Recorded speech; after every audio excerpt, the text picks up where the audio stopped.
Good evening, Cubes of the Cash. Gary B, the casual comic guy here, and as always, joining me on a Thursday, we have Digger Jim. How you doing tonight, bud? Doing great. Doing great.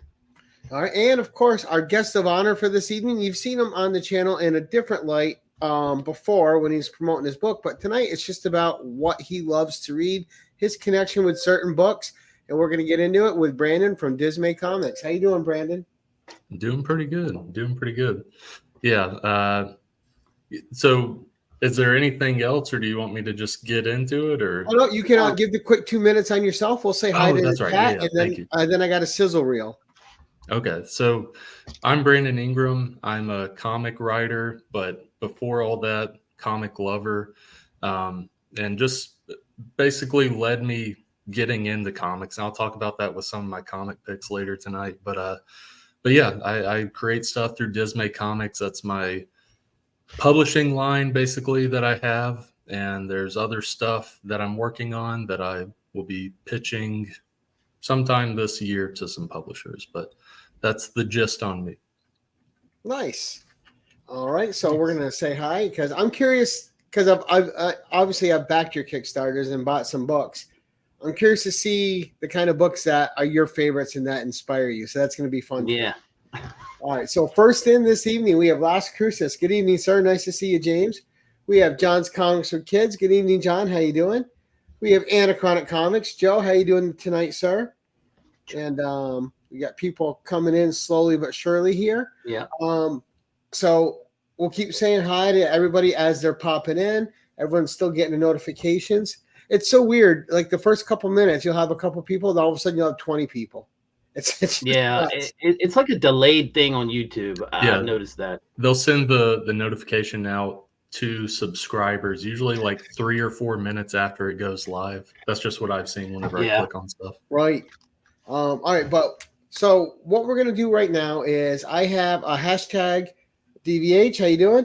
I have a hashtag community sizzle video, and all that is anyone out there that has a channel that wants to be promoted on my channel, shoot a 30-second to 1 minute clip of who you are, what your channel's about, why people should tune in, and I will play it. We'll get you shouted out. It's your chance to be shouted out in your own voice, in your own words for your channel.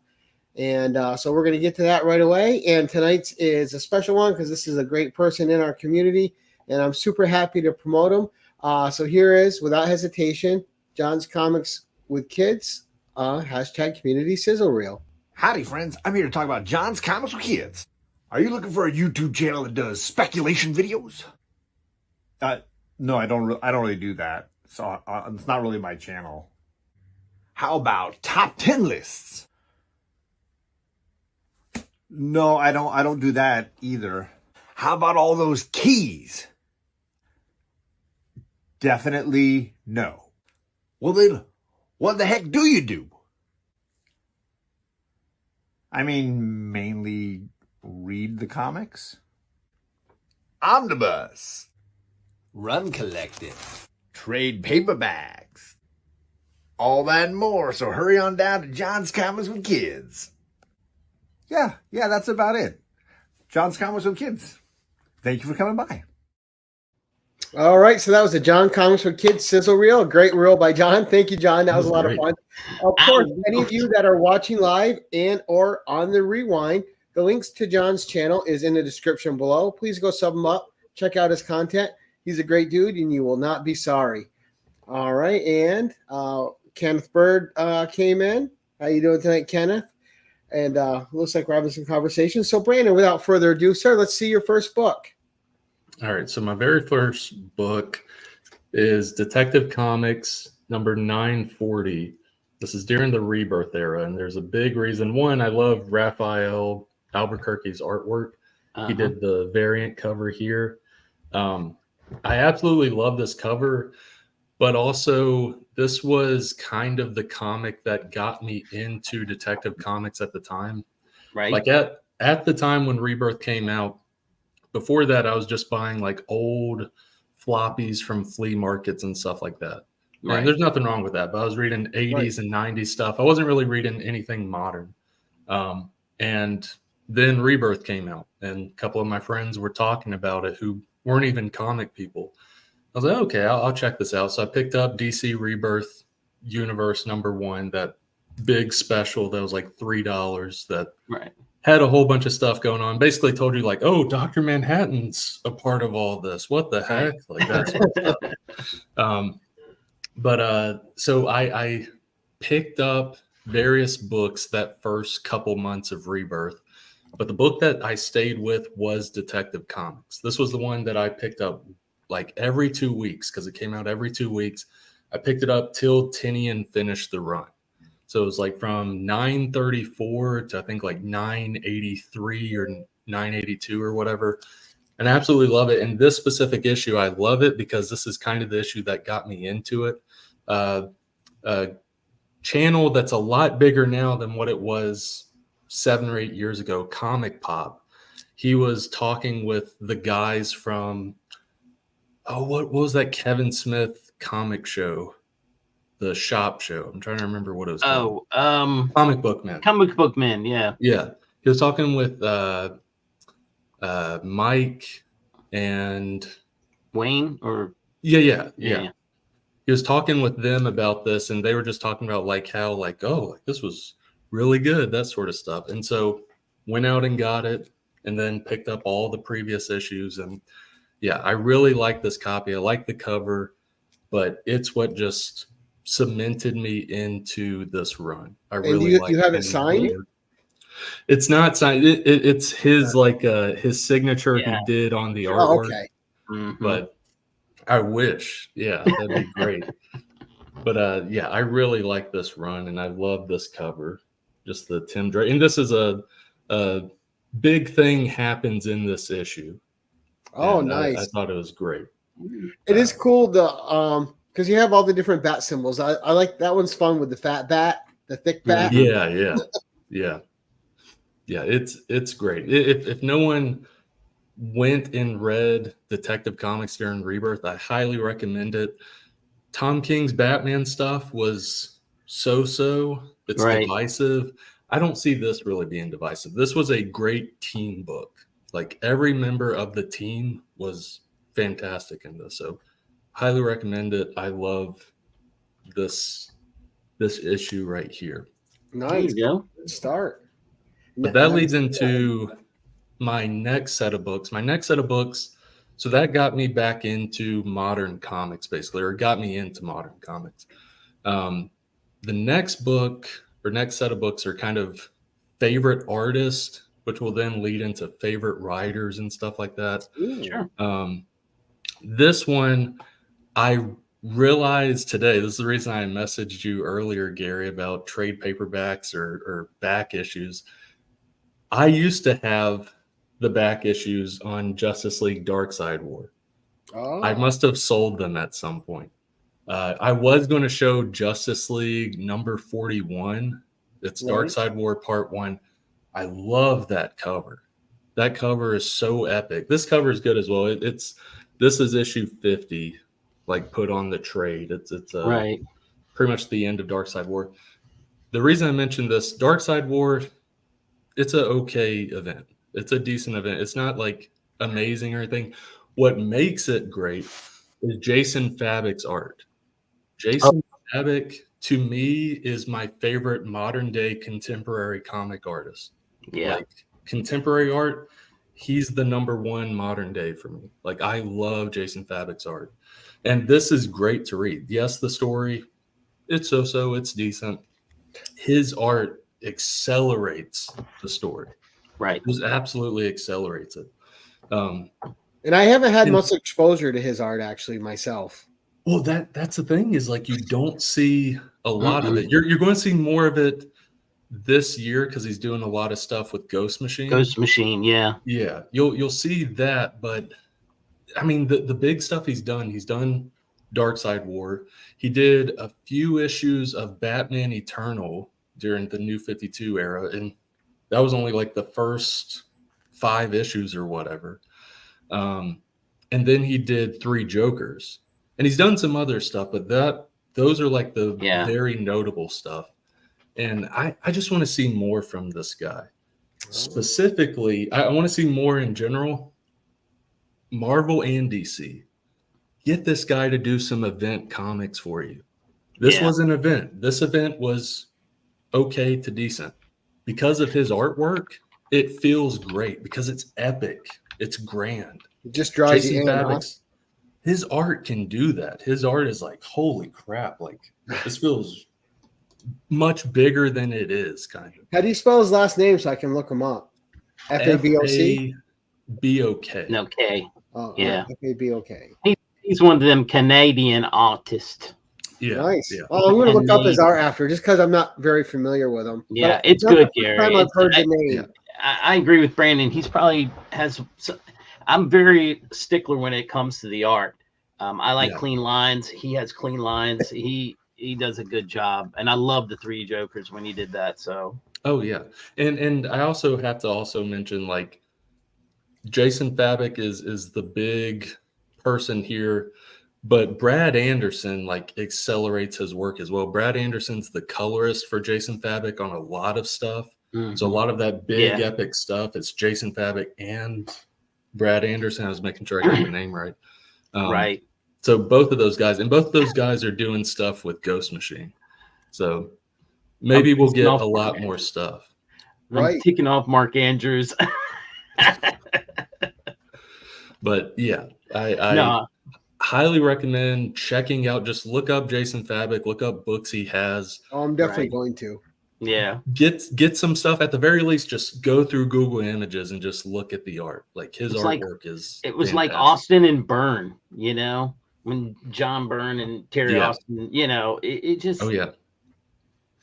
You know, there's No, a good I wonder if he's combination. just one of those guys who needs extra time for the deadline because of what he puts into it. I got a feeling that's possible because of Yeah. how Much- epic and insane it is. Like, I'm not saying his artwork is like this, but the person you can compare him to most is Gary Frank. But part of that is also because Brad Anderson does a lot of Gary Frank's colors. Mhm. So, but the reason I mentioned that is Gary Frank a lot of times has to have that extra time. yeah, Right. Like with Doomsday Clock, there were delays because he just needed more time. But yeah, Jason Fabek, I need more stuff. I need more event comics from him. You will sell event comics. I know event comics are so nowadays, Marvel and DC. If you want to do an event, get Jason Fabek. that's because they please. do them. It's not that they're so. It's just they do them too much. It's like they try to turn everything into an event. Right, it's Yeah, not like yeah. just at the summer now, and now it's like there's a every 3 months there's a new event. Right. And I'm Yeah, like, yeah. come on, guys. So All right, If you're going to do an start. event, though, please get Jason Fabek. I'll actually pick it up rather than Right? listen to it I about think he's on going to do Ghost YouTube. Machine pretty well. So Yeah, yeah. But leading into my next one, this is another one of my favorite artists nowadays. And I own like a few pieces of his, even like original pages. Jason Fabek, I don't own any of his pieces. They're out of my price range. right. I would love to own some of his, but next artist and book is Ascender #1. Okay. And this is a sketch cover. And Dustin Nguyen's the artist of Descender and Ascender. He does watercolors and stuff. And he did this sketch cover that I absolutely love. I got this was 2 or 3 years ago. He did like this art box sale on his website where it's like, hey, for this amount of money, which actually wasn't a lot, for this amount of money, you get 2 original pages from Ascender. You get a sketch cover of Ascender #1, and you can have whatever character you want on it. You also get the hardcover of Ascender. Wow. You get a original script from Descender or Ascender that he did thumbnails on, like all this different, and there's also other stuff, but all this Yeah. stuff, and this John was saying one of them. Ascender and Ascender are his favorite indies of all time. I love them. Like this is actually, it's interesting you mentioned that this was actually the comic, not Ascender, but Descender. It was the comic that got me into indie comics. Like, I discovered Descender through going to my local library and seeing volume 1 on the shelf, and I was like, oh, like I'll check it out. I'll see what it's like. Tore through just reading it, and I was like, Now, this is great. which came first? Descender. This is like a sequel to Descender, basically. Yeah, it ended last year, the Ascender. Yeah, because Descender was 32 issues, I think, and then Ascender is 18 issues. But altogether, it's a 50-issue series, basically. But if in terms of sci-fi, one of the best sci-fi comics out there, at least in the modern day. I'm always looking for a new indie to read. Yes. That the last 2 years, that's been my goal, is to something outside the big two that I'll latch on to. Yeah, I think you and I had Noctera, but that's over. Yeah, I'm still, when it comes out, I still read New Burn. That's been my long running book. I think the ones that really got me into indies, it was Saga and Paper Girls. Yeah. Paper Girls was great. Yeah. All right, great book. All right, number 4. Yeah, absolutely love his art. Even have a little picture. It's basically authentication. It's a Polaroid with him holding the comic itself. That's funny. It's like, okay, so. And John says, "What a great purchase!" Yeah. Oh yeah, it's fantastic. Paul says a bunch of comics got him in the indies. He would have to say Scout of the '80s. I may have started it. Oh yeah. Mm-hmm. Yeah, like I absolutely love his art. I love Jeff Lemire as a writer as well, and love Jeff Lemire's art as well. I know it's divisive with people, but I love his art as well. But now leading into another one, this is Jeff Lemire is one of my favorite comic writers. This is another one of my favorite comic writers, Tom King. I know Tom King has his fans. Wonder Woman's so good right now. Yes, he has fans, and then Robbie Billups isn't so much of a fan of Tom King, but I really like Tom King's stuff. Like even Strange Adventures, that one is good. I think it tapered off at the end and questionable choice at the end, but I really love his stuff. I'm showing this one in particular, Swamp Thing Winter Special. It's not my favorite Tom King book, but this is a single issue, and it's really, really good. I really love this single issue, Swamp Thing Winter Special. This is the first print. So there was a first print and a second print. The reason there was a second print is this first print, the pages were so thin that it was getting damaged super easily, to where they were like, we have to do a second print because this is bad.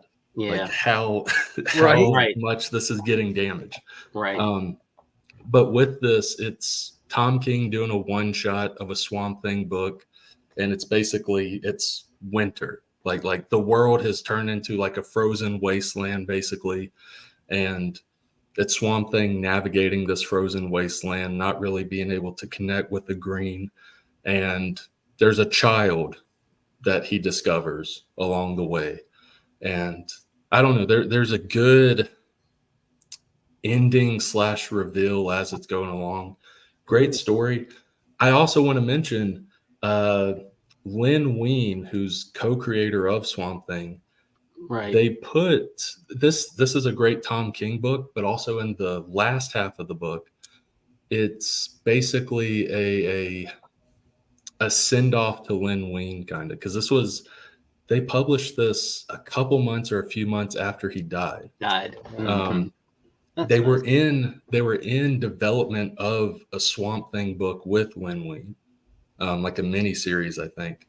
And the editor of that book talks about it in here. She was also a great friend with Lynn Wein, and she talks about it's sad but beautiful, the stuff she talks about with Lynn. And the first issue of that mini series never got published, or never got finished, I should say. But they put all the colored pages into this, but there was no dialogue. It never got finished. Like Lynn never finished the dialogue, and they thought about like we'll get someone who could replicate his dialogue and plug it in. But then they're like, no, let's let it speak for itself. Right, like a silent issue, you know. Exactly. Like Lynn wrote this out. Let's not try to copycat Lynn's dialogue. Right, and then be And so you disrespectful can, to him. yeah, exactly. But you get Yeah. to flip through all the pages and see the art of that first issue. And then they have, I don't know if it's all the script, but they have the script that Lynn wrote in the back. So Oh. really great Tom I King might book have as to well pick as that up. I mean, my favorite it's read from great. him right now still is Supergirl, Woman of Tomorrow, but Wonder Woman. Yes.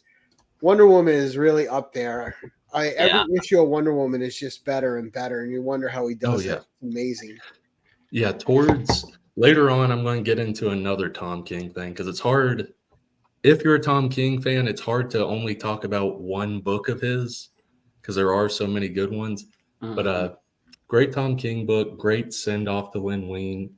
Highly recommend checking this out, picking it up, reading it digitally, whatever it may be. It's touching. The stuff that the editor talks about at the end, it's very moving. Nice. Now, this one isn't really sad. This is kind of shifting into my whole liking to write comedy type stuff. Nice. The Fix from Image Comics. This was a series that came out in 2016 by Nick Spencer and I'm forgetting his first name, but Lieber. He also has done a whole bunch of other comedy books as well with DC and various stuff. But The Fix by Nick Spencer, this is one of the only mainstream comics. I say mainstream, Marvel, DC, Image. That's what I mean by mainstream. Right. One of the only mainstream comics that actually had me laugh out loud when reading it. I'm not talking about I'm reading it, I'm like, No, I was like laughing reading this. Huh. It's very funny. It's crude. It has some crude humor, but it is Right. very, very funny. It follows these two crooked cops who just have all this shady side business stuff going on. And they're trying, they work with like this mobster guy who's like over it all. His name's like Teddy or Terry or something. Right. And he just looks like he has like a polo. He's just a white like dad, like just a 40-year-old dad. Looks like he goes to yoga and drinks all the vegan stuff or whatever. But he's also very ruthless. He comes off very nice. And then there's like a next panel that shows him torturing a guy. Right. It's funny but crazy. But they work for him, and a big plot with it is they're trying to smuggle these drugs through the airport, and their big hang up is this drug dog that has cracked down on so many drug operations. And then the big reveal, this is only in like the first issue, so it's not a spoiler. The big reveal is that it's like a little beagle named Pretzels. And like Pretzels is like, it's great. Like this character kind of forms a bond with Pretzels as it goes along. The Fix is very funny. I mentioned this because maybe people will read it and they can help me get this on. Someone else has finally read The Fix. Thank you. I haven't found anyone that's read this. I've only recommended it to people. Then they've read it and liked it. But yes, and that's also an issue is it is on hiatus. That doesn't mean you shouldn't read it though. It's on hiatus, an indefinite hiatus. Probably will never get back to, because it went to issue 12. Like there's 3 trades you can pick up. It went to issue 12 and then it stopped there. And issue 12 left off on an insane revelation of the story.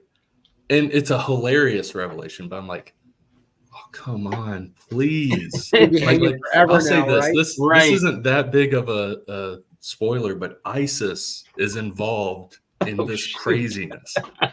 It's like, come on, Nick Spencer. I want to see more of this. A lot of great 80s throwbacks in this. I say, because that looks like a Miami, that's a Miami Vice cover. Yeah, that's what it looks like. Yeah. But That's I want to see Nick Spencer right do more comedy stuff, because Nick Spencer is hilarious. Like he did Superior Foes of Spider-Man, which is a great book. It's funny. where it's just like C and D list Spider-Man villains teaming up and stuff. Right. And then around this time, as he was doing this, he gets Secret Empire and stuff like that. He gets those big ticket books. And Right. that kind of Right. draws his attention away to where it's like, Well, good maybe for he'll you, get back but I to it want now more that he's not comedy. doing Spider-Man. Yeah. Hopefully he'll come back Yeah. to it. So everyone watching, buy the books. You'll have to go through eBay to do it. It's super cheap as well, though. Buy the books, tweet Nick Spencer, just be like, hey, issue 13, or at least one more trade, one more arc. Right. One more arc, please. Polish it off. good. Give us an Yes. ending. But the Fix, highly recommend it. One of the first comics I actually really laughed at and enjoyed. So that's that. That's cool. Now moving into indie territory. This comic right here is called Slowpokes. Slowpokes by Steve Urena. I'm bringing this up because I like Steve Urena's work. I like some work more than others. There's a few books of his I like more than Slowpokes. But his stuff is good. A big reason I bring it up is Juan Romero is the artist of this. He's the artist of Slowpokes #1 and Slowpokes #2. And this book is basically killer sloths. It's sloths that get injected with like a serum that makes them super fast. It's like, what if sloths were fast? Oh, turns out they're vicious murderers. They're Murderers. the top of the food chain, basically. As soon as they get speed, huh? Exactly. But it's a good time. And issue 1 is killer sloths at an amusement park. Issue 2 is killer sloths at a fat camp, like a fat summer camp. Oh God. It's pretty good. Hopefully he Premise does it. is already issue 3 hilarious. Yeah, that sounds it's hilarious. it's pretty good. And another reason I mentioned is Juan Romero does the art in this. And I read this, and then a couple years later, when I was making Tales from Town City, I was like, I want someone who can capture, because a big story with Tales from Town City is killer superhero animals, basically. It's these superhero animals that go on a rampage, and it's violent and gory. And I thought about Juan eventually. I was like, oh, I saw his portfolio through Slowpokes. Like, I'm already a fan. Right. So why don't I just reach out to him, see if he'd be interested in doing it? And he was interested. And so Tales from Town City came out. This is also a cover done by Juan. But yeah, like, even with the stuff you like, people you're fans of, if you're a creator, eventually it's like, hey, you might work with those people. So then it's kind of surreal after that, right? Yeah. And me and Juan are working on another series right now. That's what's so crazy. It's like, it all started from me backing a Kickstarter that I love the concept of. And then 2 years later, I'm working with the guy. But yeah, really great. Really great. All right. This next one, it goes on. I'd say this might be one of the most indie books I have. I can probably guarantee none of you have this book here. All right. So it is Supper Heroes. Supper Heroes. An homage cover. An homage cover to Watchmen. You got ketchup pouring on like a piece of bread or something. Hey, Katie. Yeah. She's just here to see if there's a hot dog on the cover. There's ketchup, no hot dog. The reason I mentioned this is actually a food menu to a restaurant in Huntsville, Alabama. I'll actually flip through. I was doing a road trip. So it reads as a comic. There's also a story, but there's items. Let me see if I can get it. There's items, and you can just see the items and stuff. Right. You can order off the menu. Matador. Right. Yeah. I was doing a road trip across Alabama 2 or 3 years ago and found out about Supper Heroes, which is a restaurant in Huntsville, Alabama. and it's a superhero themed restaurant. And what I loved the most was their menu. Like, I absolutely love the menu. Like, again, all of this stuff is menu items. Yeah, just very clever. Yeah. Yeah, it's very, very clever. I absolutely loved it. It was one of those things where I was eating there and I was like, I asked the waitress, I was like, hey, like, could I just like buy this menu? Like, I really want this menu as like a souvenir. I think it's really cool. And she was like, oh, you can just have it. We have a lot more in the back. I was like, oh, sweet, Nice. thank you. And that just like made my day. I was like, this is so cool. Because I've I bet kept they it get that ever since. request all the time, though. That's Oh, probably like one of the Yeah. draws of going there. You I'm can sure leave with they- the menu if you like. But Right. I Yeah, I'm do sure want to they do. mention they probably get the request a lot, but I still recommend if people are ever in the Huntsville area, the food is good, but you're mostly there for like those. They have all kinds of superhero stuff Right. on the walls, and they have video games, superhero video games and stuff.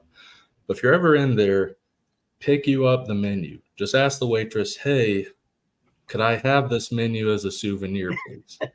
They'll likely say yes.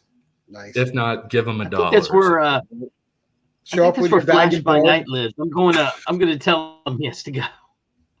Now, I think that's where Brandon, TJ lives. it's interesting. you got to grab an extra one, send it in, and have the only graded copy in existence. Oh, what I need to do is I need to ask them, can I go in the back? Can I open up because I know you'll have a box of these that have not been opened, have not been touched by yeah, human get that fingers and 9/8. stuff. Because this one is kind of rough. It's kind of rough. I need to get a Right. 9/8 of this.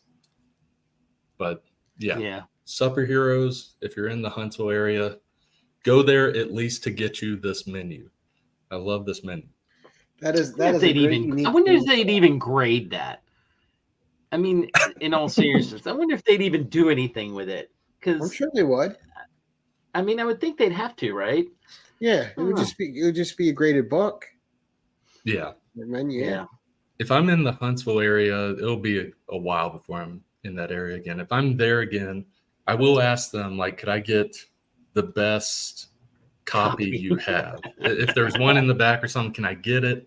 And then I honestly don't want to spend $40 to send it off to get graded. But if someone wants to pitch in for the whole meme of it, Just show up with a bag and board and just slide a brand new. As soon as that box is open, slide Right. one in there. Right. That's hilarious. I think But that yeah. might be where TJ lives. I'm gonna ask him. yeah. I'm gonna Ask him if he's been there, and ask him Yeah. how many of these he has. 'Cause I feel like every time I'd go in there, I'd probably get one of these. Oh, I know Nice. I would. I'd have me a ton of them. Right. All right, number 8, sir. So the next one, this one is even indier. It's a one of a kind. This one has a special place in my heart. This is actually a little comic my sister made a few years ago as a Christmas present to me. And part of it isn't in here. I think it's somewhere else. But it's little strips that she did. And there was just a lot going on at the time. And this meant a lot, and I still keep it. It's in my long box. I put it with actual comics and stuff. But Sure. yeah, different stuff. Like, this is my little sister as well. So I was proud of her, like the work she did and stuff. The Right. guy popping open a soda, pops open his head and stuff. And there was another one where there's a guy smoking and like he turned into a cloud, like a smoke cloud. Guy falling asleep and then sinking into his bed. And then I have no idea where this one came from. Dog fight. It's like She may have had a bad dream that night. maybe it's Yeah. like two gentleman dogs that look like they're about to go at it. But yeah, it was Joe very and Mark, sweet. who are loving the homemade comic. Yeah. Oh yeah, thank you. And yeah, Merry Christmas. And it's got me right there. She even pointed me. And You. stuff. And this next page I'm gonna Mhm. cover because it's more for me. There was a personal message that was really sweet. But I'll Mhm. show this right here. Oh that, yeah. Jay and Silent Bob, because she knew how much I liked the Clerks movies. This is before she Right. saw any of the Clerks movies. So she really didn't know how Jay talked, and I'll get to Right. that in a second. Jay and Silent Bob wish you a Clerks Christmas. And his dialogue is, "Ayo, Merry Christmas, homie." She was young. She didn't really know how he spoke, but Yeah, I yeah. think that's really nice. And I can tell she got like some reference from the animated series. I thought that was Mm-hmm. cool. But yeah. I'm sure Jason Mewes would Short- be amused by it. Yeah. Yeah. The short strips, I really cherish this. I gotta find that other page she did. It's somewhere. Somehow I separated it. But that's that one. So now, are we on book number 9? Yes, sir. Okay, so book number 9, we're going back to Tom King. This book, I think I like equal to Supergirl Woman of Tomorrow. I don't think I like this more, but I think I like it equal. It's lesser known. It's Superman Up in the Sky. Oh, thank you, Brother John. Yes, Superman Up in the Sky. This was done by Tom King and Andy Kubert. This is the trade, which like it's out of print. I think it is. Maybe it's back in print. Oh, I wonder if But Joe's read it. Anachronic. Yeah. it's really good. If you haven't read this, I have told people this a lot, and they like almost are like flabbergasted by it. Look, I like Grant Morrison. I like All-Star Superman. It's Sure. in my top 10 Superman comics. Right. I think this is better than All-Star Superman. Really? It's me. Hmm. I think Up in the Sky is better. I think it's a little bit better representation of Superman. Absolutely love it. And the reason a lot of people haven't heard of this is it started out as back when DC did the Walmart books. It started out as that. Oh, gotcha. There were 12 chapters, and each chapter was 12 pages. And the chapters appeared in the Walmart books, like the anthology Walmart books. And then eventually, a year or so later, they came out with issues. And there were 6 issues in total. Each issue had 2 chapters in it. But this is the trade. Really, really great book. Yeah, it was 6-issue series whenever they did the floppies. But whenever it was the Walmart book, it was 12 chapters, basically. Mm-hmm. But it essentially follows this little girl in Gotham, I believe. She gets abducted by aliens, pretty much. You don't really see what'll happen. She gets abducted by aliens. And the whole first issue is like a dilemma where Superman's just talking with his superhero friends, and Batman tells him, like, hey, like, this girl was abducted. And Superman wants to help, but he's also like, on Earth, like, there's so much I have to do here. Yeah, there's so much I have to do here. And Batman, he kind of pushes him a little bit. Tom King does better writing. So don't take the book from my paraphrasing, actually read it. But in paraphrasing, Batman essentially pushes him like, she was a big fan of Superman. Like, she believes and has hope in Superman, like different stuff like that. And by the end of the first issue, he goes up in the sky. He goes into space to find her. And the rest of the book, each chapter is like a thing he's dealing with in space, but each chapter has a representation of what Superman is, who Superman is, the idea of Superman. Each chapter symbolizes it so well.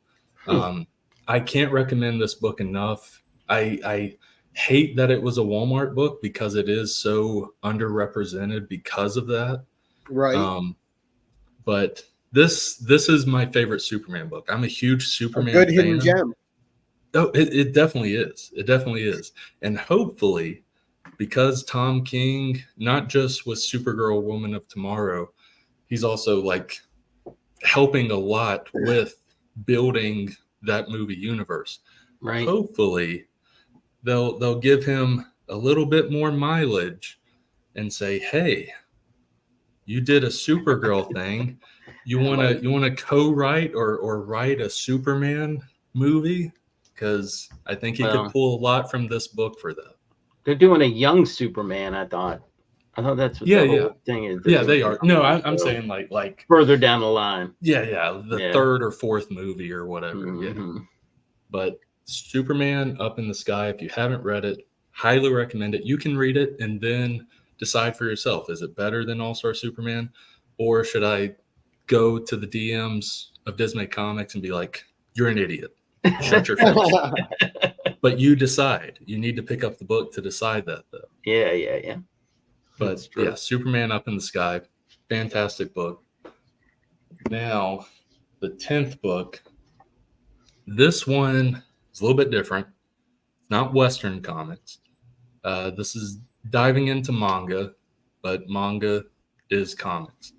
And this isn't over the top, because I know some people can be turned off by manga in terms of people reading Western comics. There's some manga that go a little bit too extreme for them. Right. This one I think is fantastic, and this is, if it's not my favorite comic book of all time, it's top 3. This is top 3 comics for me personally. Maybe favorite comic of all time. It is Vagabond. Vagabond by, trying to make sure I get his name right, Takahiko Inoue. He's done other books like Slam Dunk, Real, and a few other ones, but those are his big ones. But Vagabond, that's a great cover too. Yeah. Vagabond is a fantastic book. It's absolutely amazing. It follows Miyamoto Musashi, who was a real person during the early 1600s, basically. And it follows the life of this guy who pretty much was a samurai at a really young age, like 17 years old. He's in battle. And it follows him.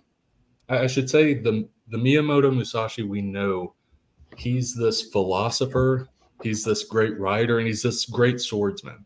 Like, it's been written like the people he's struck down, basically. He's like, wow. Forgot the title they give him. But great philosopher, great writer, great swordsman. And it's basically Miyamoto Musashi, Vagabond, is how did he become that person? How did he become this great writer? How did he become this great swordsman? All that stuff. It's absolutely amazing. Right. Oh. But it's absolutely amazing. The artwork is incredible. Let's say that just cover's in the first- amazing right there. Oh yeah. The artwork is incredible. Just in the first few volumes, like it's really good. But once you get halfway through the book, it's like, holy crap! Like this, a lot of people have heard of Berserk. Berserk is a great book. Right. Berserk is fantastic. You've heard of Vinland Saga. Mhm. People have probably heard of Vinland Saga. Vagabond, when people talk about Berserk and Vinland Saga, usually Vagabond gets brought into the conversation as well, because those three have similar themes within them, but they are very different from each other. Vagabond is the one I don't think gets enough representation. It's absolutely amazing, though. I love Berserk. I love me Berserk. Right. I think this is a little bit better. Now, how many I like chapters? Vagabond a little How bit many more. chapters is that? So this is the 37th volume. This Okay. is Wow. technically the last volume. I'll get to that in a second. This is those 3-in-1 sets where it has 3 volumes in one book. Right. They have 12 of these. So this is number 1. And then they have 11 more. And they also line up very well. The spines do with the characters. Right. and Make a stuff. picture. Yeah, That's exactly. cool. But yeah, this one right here, it has volumes 1 through 3. I recommend people pick up this 3-in-1, read the whole thing, and I feel like you'll be able to decide, is this for me or is this not for me, based on this one book. There are 3 volumes. I say the first volume is good, but it's not till volume 2 that you really get into like what this series is going to be about in terms of the depth, the philosophy and stuff. So that's why I Gotcha. say read all of this one book. Then you can decide if it's for you. But amazing, like swordsmanship, and it's real. It's not like the crazy manga Right. going fast and stuff. It's like what real samurai fights were back then, where it's like, yeah, one or two strikes and the battle's over. Right. But Somebody's dead. the tension with it is like it's almost like an old west gun draw. Like who's going to draw first, and you have them. You don't have like the Dragon Ball Z thing where they're thinking. It's like, oh, but who's going to strike first? You don't have that stupid Right. explanatory dialogue.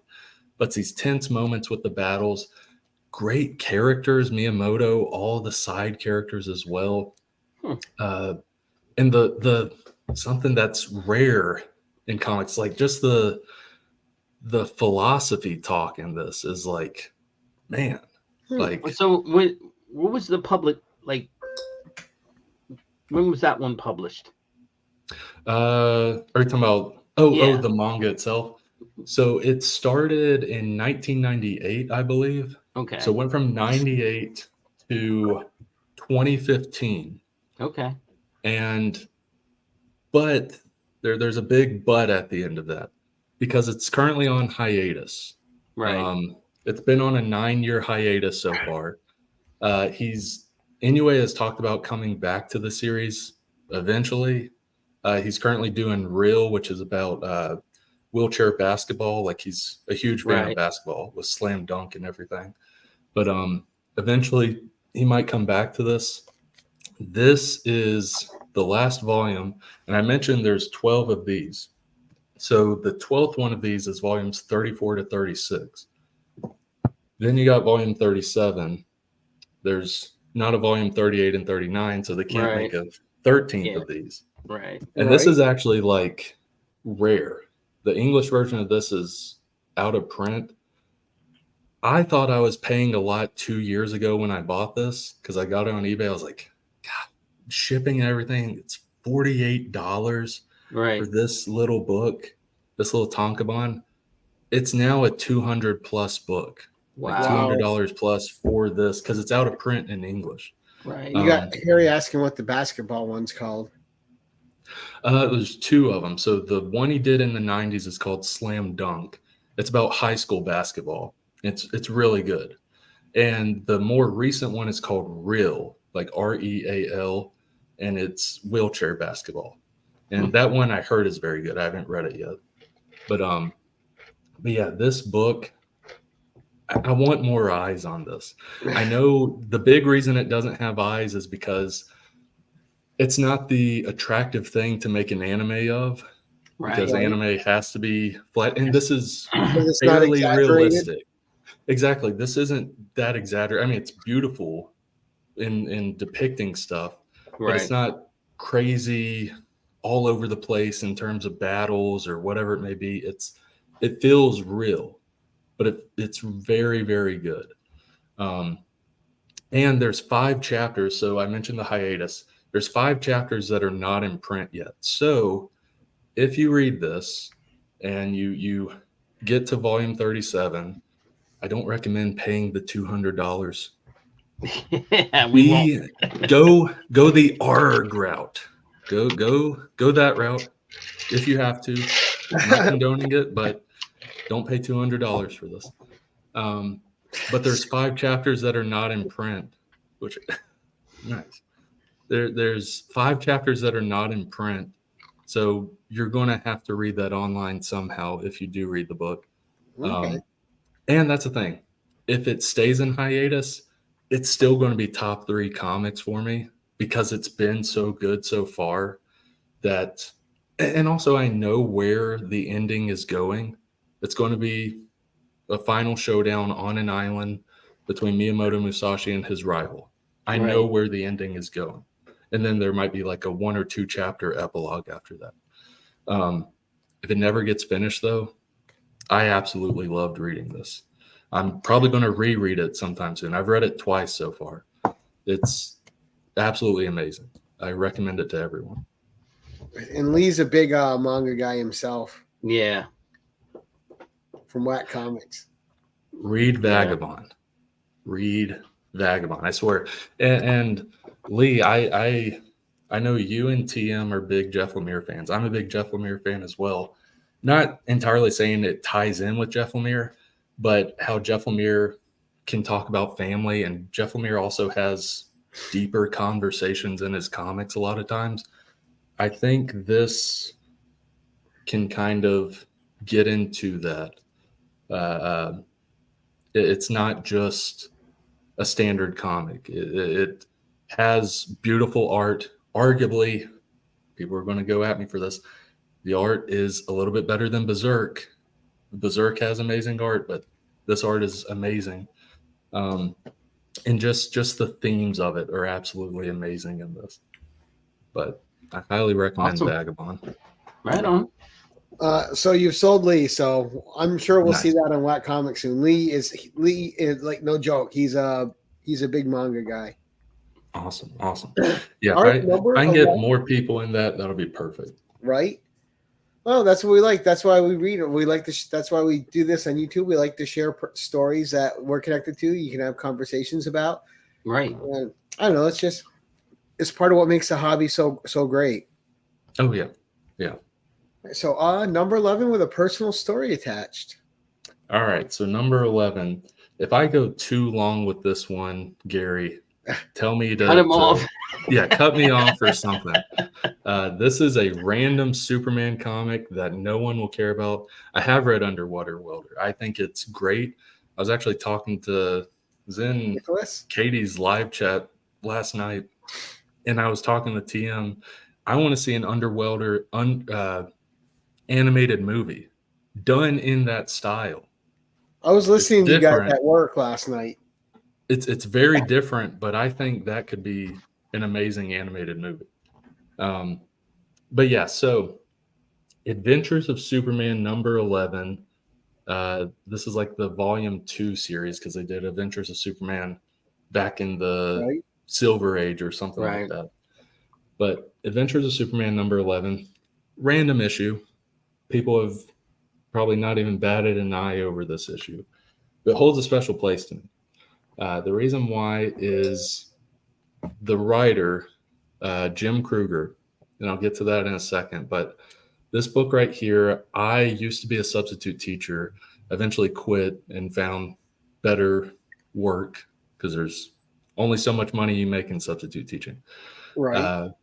But one of my substitute teaching gigs was a cakewalk. I substituted for a librarian that was out for a couple of weeks, and it was high school library. And the cakewalk part comes in that no one goes into a library. No students go into a library. So I'm just free chilling in there, basically. The only people that come in there is when teachers bring their kids in there, and that's not often. So to kill time, I would write some. I'd bring my laptop and write some. And sometimes I'd look at their graphic novel section and pick something out and read it. And one of the things they had was an Adventures of Superman Volume 2 trade. And within that was this comic, Adventures of Superman number 11. This follows Superman. But I should first say it follows this Green Lantern who is just at his end, basically. He's at a galactic bar, basically. And I don't know YouTube's preference. I'll tone it down a little bit. He wants to unalive himself, basically, Right, for okay. something that happened in his past. And the thing that happened in his past was he was somehow, I can't remember exactly, he was somehow one of the lanterns that was over the Krypton sector, basically. Okay. And he feels responsible for it blew up on his watch. Yeah, Right. he feels responsible for that, and he's just felt awful ever since.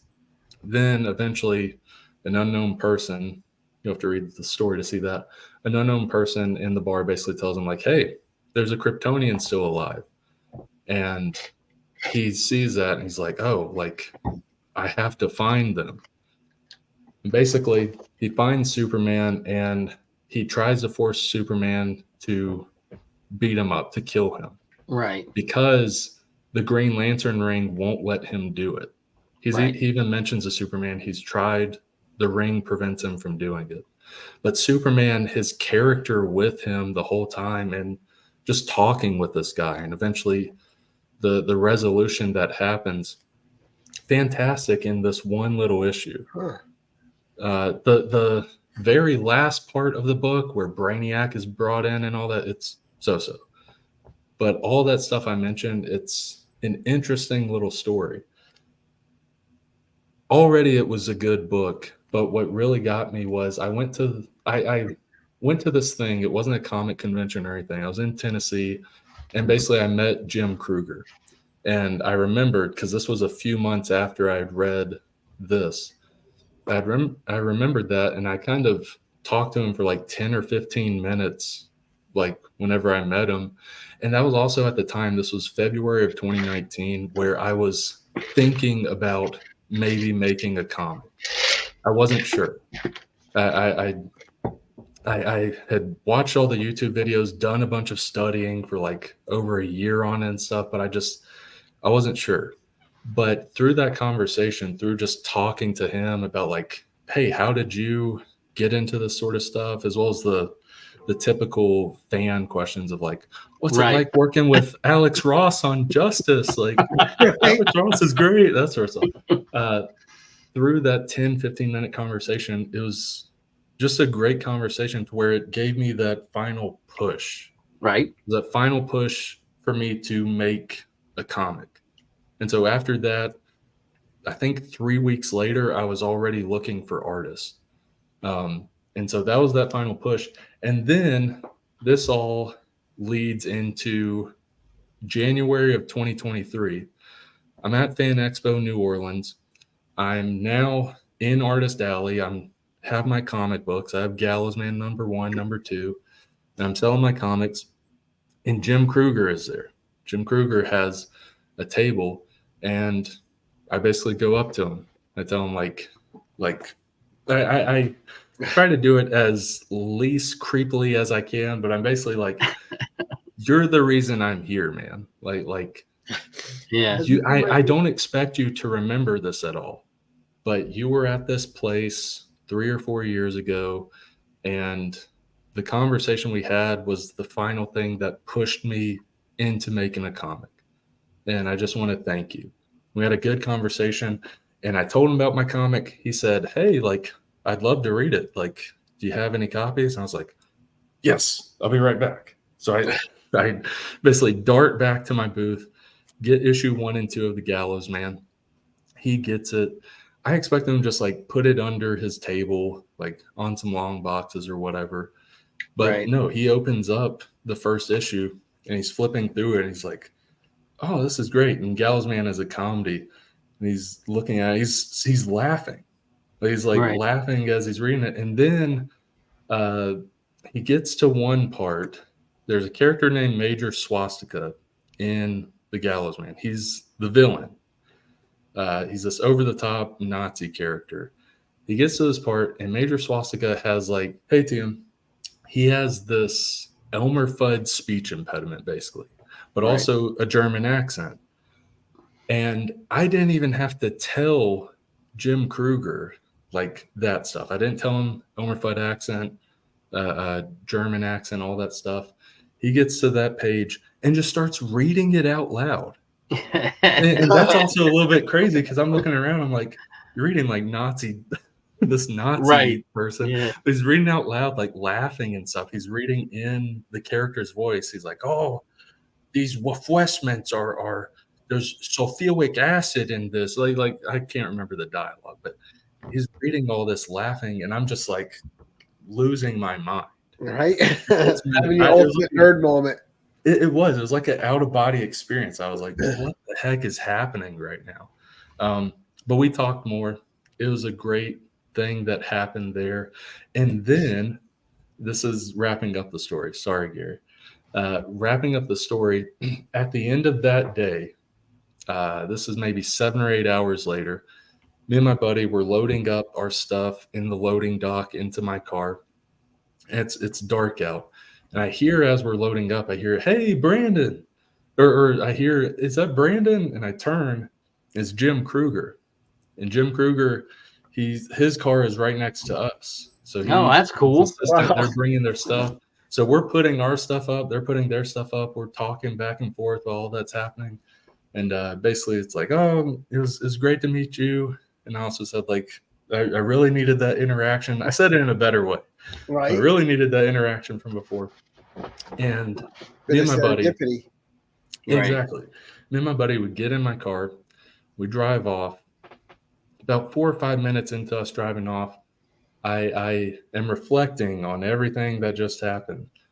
And I said to my buddy, I was like, I never in the whole time of me talking to Jim Kruger 6 or 7 hours ago, or us right then, I never told him my name. I never introduced myself. Right. The craziness with that, at least for me, is that means, because he said, hey, Brandon, earlier, that means he looked in the credits page of my comic. He took the time to look in the credits page, Right. saw my name as writer, remembered that for 7 or 8 hours. And then when I Right. see him in the loading dock, it's is that Brandon?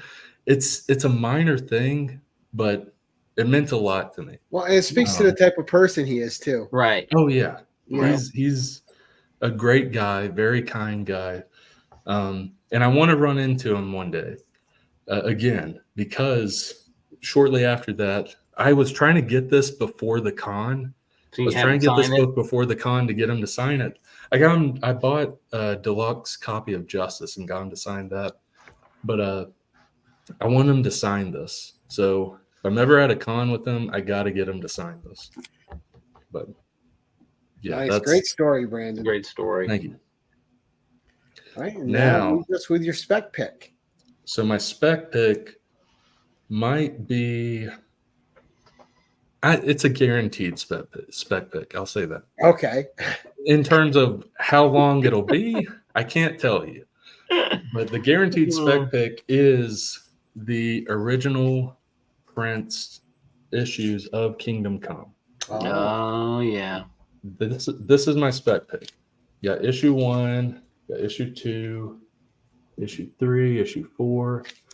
This is my spec pick. The reason I mention it is I'll mention something about it in a second, specifically these books. But 10 years from now, 20 years from now, heck, it could even be 30 years from now, they're going to do this live action. I don't know when.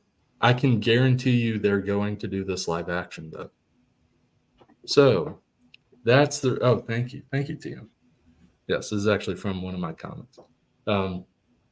I guarantee this is going to be a fairly big book. I'm not saying each issue is $100 or whatever. But Right. whatever you paid, you're not going to lose money on this. And I also mentioned this because I bought these on eBay. Like for the most part, I don't care about grades. I care more about it nowadays in terms of how the copy is. Right. Back when I got these, I got this specifically to read it because at the time, the trade for Kingdom Come, I got this maybe 5 or 6 years ago, maybe longer. But the trade at the time cost more than just buying the individual issues. Wow. Right. So I was like, I'll just get the individual issues. Yeah, on the flop. And went on, I went on eBay and bought it from this person, and it came in, and they're not amazing condition. Like there's a little bit of slight wear on the That's called spine there. love. That's called love. They've been loved. exactly. And They've the been reason I read. got Which it, what they yeah. should be. The reason I got it was to read it because it was Right. cheaper than the trade at the time. But another special thing about this, I got to crack it open real quick. A special thing that was not in the eBay posting or anything like that, wasn't in the detail or anything, Oh, there's a is signature. on that it. all 4 of the issues are signed by Mark Wade. Oh, wow. All of them nice. have the Mark Wade signature. Wasn't in the eBay description or anything. He and sent you then the I see wrong it. package. I'll Guys. take it. I'll take it. Oh, that's another thing I was going to mention, Brother John, is that everyone talks about the extra pages. Everyone knows the pages of when Batman, Wonder Woman, and Superman go into that superhero diner and they're eating and they're kind of joking like this is ridiculous, like that sort of stuff. What's interesting is, like Brother John had said, those pages aren't in these. They're not in the original issues. It's not at the end of issue 4. Those pages were included in the trade. Wow. Like that's what's interesting is those extra pages are almost like a deleted scene that then got brought into the trade. But now those pages are some of like the most recognized parts of Kingdom Come. Is like they're just kind of like a special feature. Exactly. Right. Exactly. But yeah, this is a spec book. I don't know when, but you'll get your money on that. A movie will happen eventually of that. Oh, great spec. That was fantastic. Great books and great stories, Brandon. Thank you. That was awesome. So, I mean, that was just fantastic. So, Jim, we're gonna do like we usually do. We're gonna wrap up here. We've been going an hour and 6 minutes, and we'll let everyone get over to Remy Q's Let's Talk About It, which just started. Try not to run too much into his stream. But Jim, what's coming up for you, sir? I should be finishing editing a video that will drop either tomorrow or Saturday, maybe Saturday morning. I went out and did a little digging and found some cool stuff. Nice. Coming up for me on the 20th, next Tuesday, one of my favorite people in the community who became a really good friend, Nick's Kicks and Comics, is on for his second 10-1-1. And then, of course, we have the Logan's Run retrospective with me, Damien, Sleepy Reader, Naman, and Metarog Roger next Thursday. And then on the 23rd, and I owed Katie a lot of apologizing. She was working with me today because I accidentally double booked myself. So I'm with K-Pop Junkie talking the need at 7:00. Then at 9:00 on my channel, I am with Milt Miller, who is going to be doing a Howard the Duck retrospective. So I'm going to be asking and talking to him about Howard the Duck.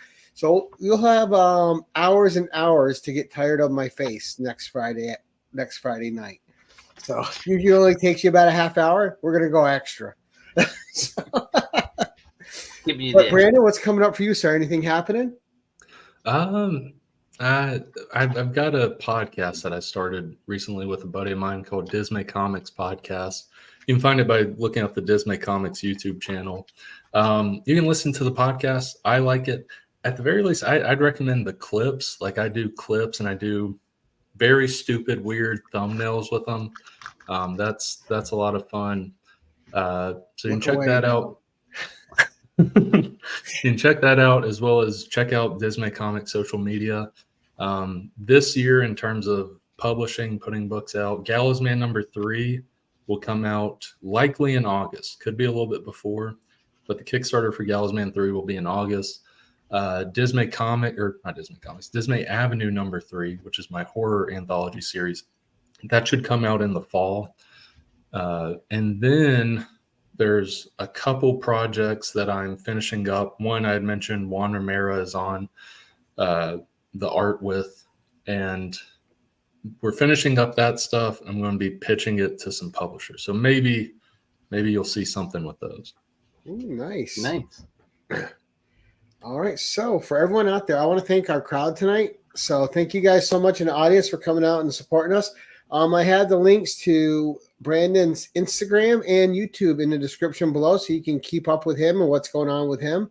All his contents, his podcasts, and when he's got new stuff releasing. Of course, Digger Jim is down there as well. Check out John's Comics with Kids, the sizzle reel. That was a lot of fun. John did a great job, but his links are in the description below. And I just want to say thank you to everybody. And Jim, thank you so much. Brandon, thank you. And everyone out there, have a great night. And as I like to end these things, keep it casual.